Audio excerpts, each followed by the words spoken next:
Hi guys, so itong video na to ay existing na sa YouTube ko. Ito ay ginawa ko noong April 6, 2022. Pero may updates tayo. Ang dami-dami pa rin nating nahihirapan sundan kung paano kumuha ng shipping permit, travel permit online for local travel lang within the Philippines. So, gusto ko lang pakita sa inyo tong video na to. Pero, kukuha tayo ng step by step ulit. So, gamit ko ay cellphone, Android phone. Ang gagawin mo, mag-open ka ng web browser. Kagaya nito, which is Google Chrome. Mag-add browser ka. Tapos, ilalagay mo dito ang URL. Ang URL or ang website link ay nasa aking description ng video ito. So, mapupunta kayo ngayon dito sa homepage ng Bureau of Animal Industry. Ang gagawin nyo ay, if first time nyong mag-travel, i-click nyo itong tatlong guhit sa taas. Tapos, dahil wala naman kayong account, hindi kayo pwedeng mag-login. Magre-register muna kayo. Huwag kayong mag-register bilang regular client registration kasi para lang to sa mga business related na travel. Kung ginagawa nyo talaga ang pagta-travel ng pets or animals regularly, yan ang gagamitin nyo. Pero kung kayo naman ay nagta-travel with your pet lang, ang gagamitin nyo ay one-time client registration. Ilalagay nyo lang yung name nyo, Juan de la Cruz. Susundan nyo guys yung mga may asterisk. Ibig sabihin yan yung mga required field. So, occupation nyo ay government. Tapos, contact number 0916. Ayan. Tapos, yung region nyo kung saan kayo manggagaling. Most of the time sa NCR naman tayo galing eh. Kahit saang probinsya pa kayo galing sa Luzon, kung ang pier na inyong sasakyan ay sa Tondo, via Tugo, piliin nyo yung NCR. Tapos, kung may address kayo dito, kung wala naman, pwede nyo din namang piliin yung mga address nyo. Mas madali lang para sa akin. So, ako ay taga 4th District sa City of Muntinlupa, Barangay Putatan. At ang aking email address ay yan na. So, syempre, dahil may account na ako, hindi na ako magka-create. So, kung mga bago kayo sa pag-a-apply ng shipping permit, gumawa kayo ng password, i-confirm nyo yung password nyo dito. So, 2 beses nyo i-enter. Tapos, ilagay nyo itong CAPTCHA challenge. Ita-type nyo yan. Tapos, i-click nyo yung register. Pagkatapos nyo mag-register, meron kayong marireceive sa email nyo. Kung wala, tignan nyo sa spam box. And then, after that, i-verify nyo lang yon. Tapos, pwede na kayong bumalik sa page na to. At this time, i-click nyo naman ang login. Login para sa akin kasi meron naman na akong account. Ito ang magiging itsura ng page. Wait lang guys. So, bago na nga pala ang itsura niya compared dun sa last video ko. Kung hindi gumagana yung X mark dito sa taas, tignan nyo sa baba kung bakit. So, hindi siya gumagana dahil pinapapili tayo dito kung anong gusto natin gawin. One-time application, yun ang gusto natin gawin. Tapos, mapupunta kayo. Pagka pinili nyo ng tama ang one-time, andyan na yung mga pangalan nyo sa taas, andyan na. Tapos, ilalagay nyo lang yung information needed. So, category. Siya ay live. Buhay. Buhay na aso. Ang purpose ay pet animal for companionship. Yung product source, saan galing? Siyempre, local lang. Depende kung galing sa ibang bansa. Lagay nyo dyan. Tapos, origin. Origin yung pinanggagalingan. Sa akin, NCR. Province is 4th District. Oops. Municipality is City of Muntinlupa, Putatan. Tapos yung pangalan nyo lang dito, Juan de la Cruz. number 1, 2, 3, 4, 5, 6. Yan. Tapos, lalagay nyo ang NCR. Ang province, hindi pala, destination na ito. So, saan kayo papunta? So, sa case namin ay papunta kaming Region 10. Ay, 9 pala yan. Region 10. Province ay Misamis Oriental, Cagayan de Oro, Barangay. Tapos, kung ikaw din naman ang magdadala at wala naman talagang naghihintay sa inyong kahit sino man doon, ilagay nyo na lang din yung pangalan nyo sa receiver. Juan de la Cruz. Tapos, yung contact number nyo din. 1, 2, 3, 4, 5, 6. Tapos, paano ba kayo babiyahe? Of course, dahil tayo magbabarko, water. Pipiliin natin yung shipping lines to go express. Tapos, indicate nyo kung anong pangalan ng barko. So, dito is to go Maligaya. Tapos, save and next.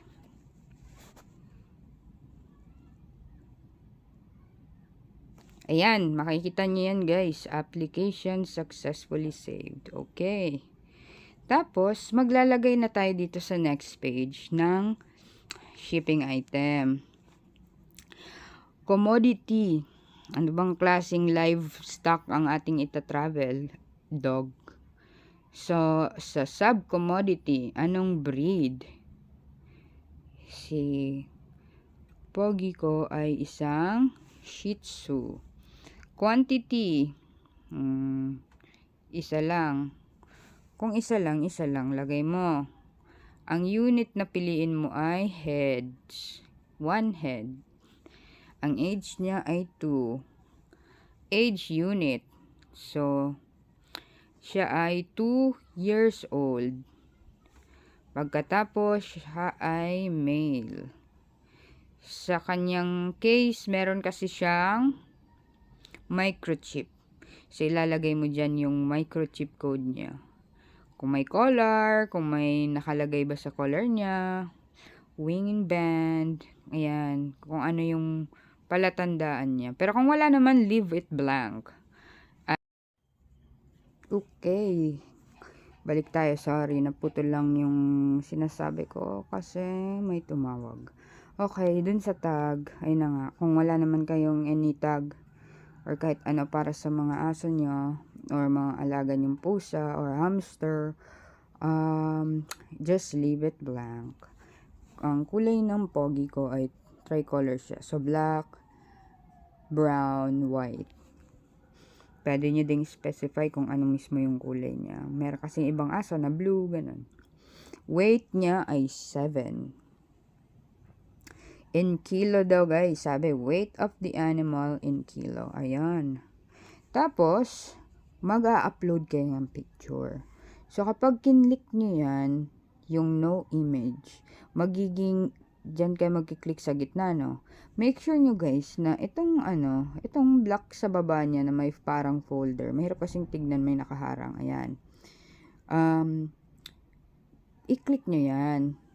Tapos saka magiging visible yung picture nyo. So, isi-save nyo. Kailangan natin ng konting patience kasi iba-iba tayo ng internet connection. Iba-iba tayo ng gaano kataba yung mga daliri natin. Kung basa yung daliri nyo, minsan hindi nyo maklik yan eh.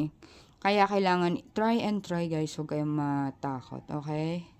Tapos, next is, of course, ito ay, example lamang tong picture na to. So, usually, ang ginagamit ko talaga is full body picture ng aso ko. But, yan siya. Yan yung aso ko. Tapos, i-click nyo yung save. Ayan. Sasabihan kayo ngayon na shipping item successfully saved. You can add another items. Otherwise, click next to proceed on requirements. Okay guys, requirements daw. So, na-save na natin, 'di ba? So, kung isang lang naman, item or aso, okay lang 'yun. So, pwede na tayong mag-click ng next. Eto. So, add ulit daw, sabi. Add requirements. I-click mo yan. Pag-click mo yan, mararoute ka dun ulit sa ano mo, sa camera mo. O, kunwari, ito yung requirement niya. Ayan. Antayin nyo guys na ma-upload, makita nyo yung picture ng document, ha. Tapos make sure nyo na din na, ano naman siya, yung nababasa naman yung mga letters para hindi tayo paulit-ulitin ng reviewer. Tapos, sa document, pipiliin nyo. Dalawa lang kasi talaga ang ina-upload na requirement. So, yung veterinary health certificate na makukuha nyo sa inyong mga vet.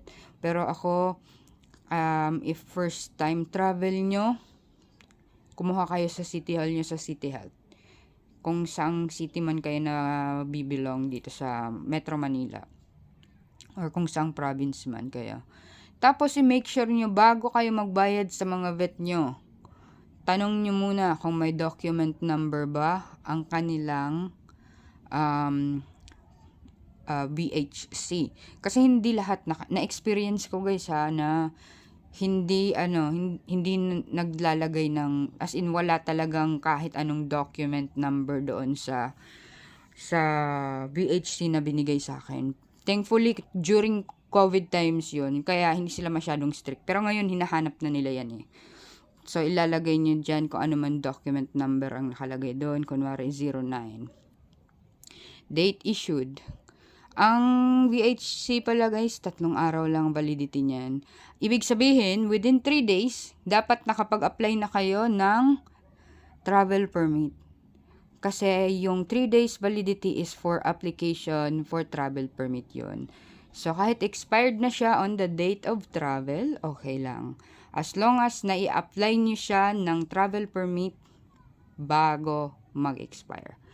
Tapos, itong issued by, ilalagay nyo yung name ng doktor. Dr. Quack. Tapos, PRC license, 8909. Kunwari lang yan guys ha. Save nyo. Ayan. Attachment successfully saved. And then next, isa ulit.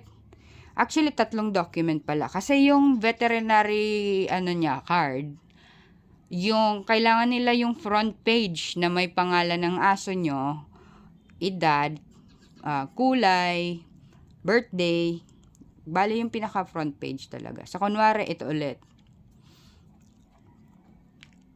So, upload natin siya ulit. Next, piliin nyo na yung vaccination card. Ayan. Nilalagay ko lang dito, yung issued by, pangalan ulit ng doktor. Dr. Quack. Okay, save natin. Ayan. Tapos, ang gusto ng buy makita ay yung anti-rabies vaccine na page. So, yun yung i-upload ulit. Kunwari, ito ulit. Okay, done. Tapos, document. Anong document siya? Vaccination record. Guys, kailangan yung vaccination record niya. Kahit maliit pa yung aso nyo, as long as 14 days later na ng date of vaccination niya, that's fine. Okay lang yun. It doesn't matter kung ilang taon siya.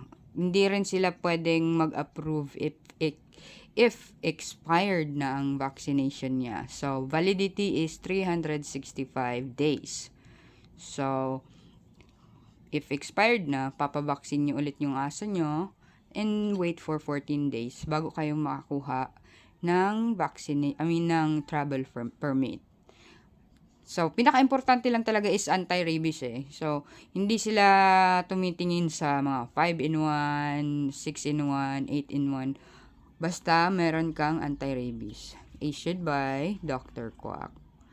Tapos, make sure may tatak ha. Kasi may ibang yung mga pet natin na sa barangay lang, yung free anti-rabies vaccine ng mga center, medyo challenging yan. Try nyo magpunta sa barangay kung makakapag-provide sila ng vaccination record or vaccine card or vet card. If hindi, punta talaga kayo sa veterinary clinic.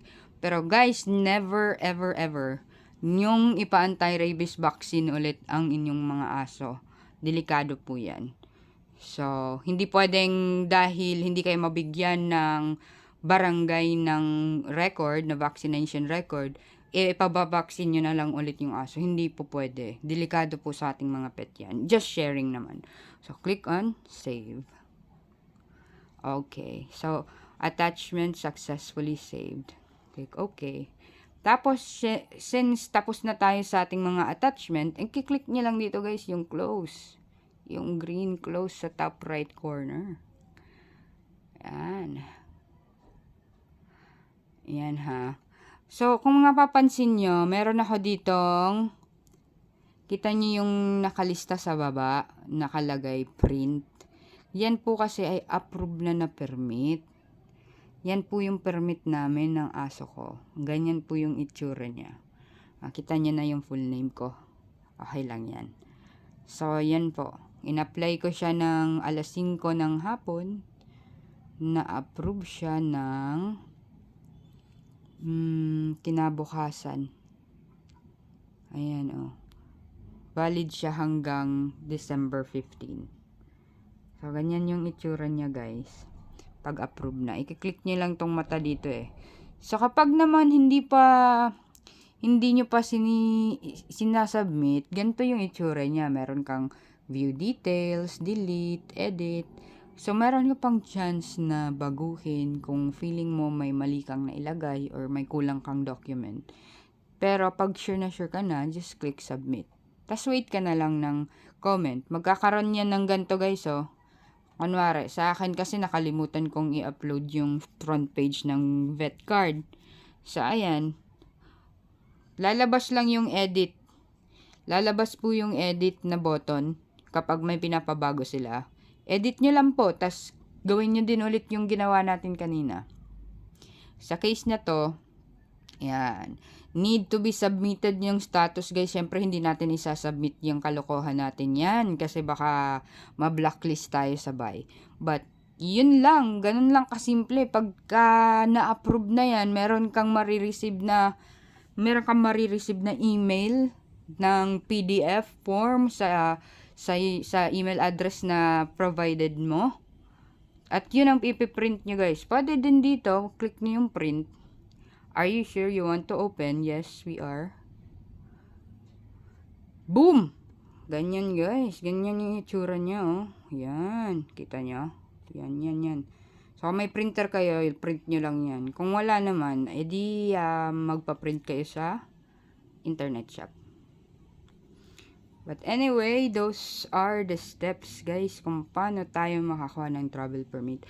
Sana pinanood nyo tong very long video na to at sana makatulong. Comment lang kayo down below guys if you have any questions or clarifications on how to get a travel permit for local shipping of your pets. Salamat sa panonood. Sana mag-subscribe kayo para ma-monetize na yung channel namin ng aso ko. Have a great day and good luck sa inyong travel. Bye!